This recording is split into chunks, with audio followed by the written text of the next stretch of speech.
Layout and design. What is the experience when you view a design piece? Are you overwhelmed? Overjoyed? Excited? Calmed? Maybe turned off or not sure what to make of it? Often the layout of a design makes the first impression on the viewer. It can decide whether your design is worth exploring more for a few additional precious seconds or whether it should be ignored completely. As a person in charge of communicating a large amount of information to the viewer, your job is to organize it in a manageable, digestible way. You can prioritize certain parts of the layout simply by its position and composition of elements. Do we want to prioritize the photo?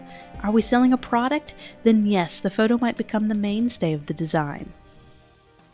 Do we want to deliver a strong stop-in-your-tracks message, maybe with a straightforward call to action?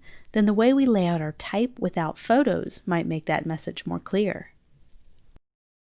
We see bad examples of layout all the time.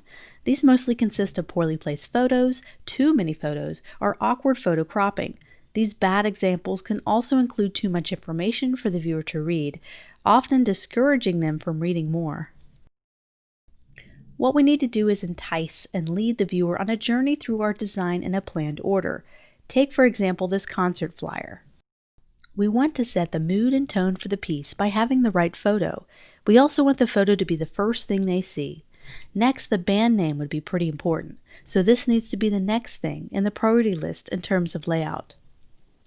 There is no point in the viewer reading this flyer if they cannot attend on the concert date, so having that be the next prominent item in the layout is key in showing them what they want to see.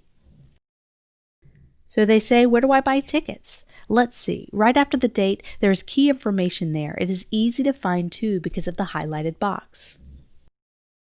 There is some smaller text that is not so important, but they can still find and read it if they are still missing information they are curious about. Layout can communicate emotions, just like photos and typography. Having a layout that is uniform and rigid with perfect alignment can communicate a sense of professionalism, cleanliness, and tidiness, perfect for a professional organization or bank, for example.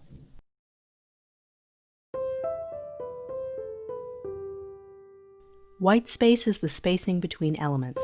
Having a large amount of white space can continue this feeling of openness and express a feeling of calm. White space that is tight can spark emotions of anxiety or entice a sense of anger or urgency. It generally does not work to have little white space around your elements. Take, for instance, this graphic. With enough white space, the design has a chance to breathe. It just feels much better.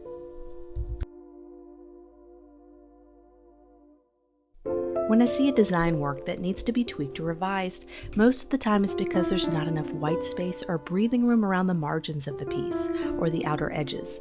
In print design, it's always safe to keep text and important information inside the margin area that goes around a given design piece, not only for it to be printed properly, but for it to feel clean and professional.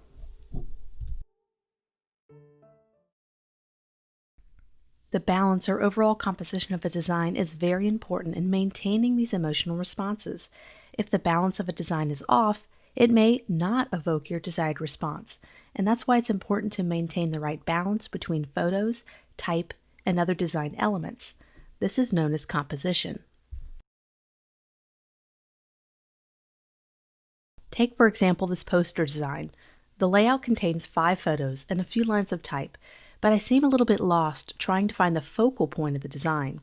Where should my eye look? Where should it focus? Which photo is more important? It seems to lack a sense of purpose and meaning and seems disorganized. But with a few tweaks, we can change the design from confusing to simple and striking. With 1 or 2 photos, we can change the entire feeling of the design. Now it's simple, precise, with a clear focal point. It communicates a clear message without overwhelming the viewer. Focal point is an important aspect in the layout of a design. Maintain one clear focal point. Having 2 competing focal points makes it hard to digest the information as the viewer does not know which focal point to draw their eye on first. So what makes an effective layout? How do I know when to make a simple layout simple or complex? How do I know which emotion I need to evoke? We're going to discover that in the next lesson, so stay tuned.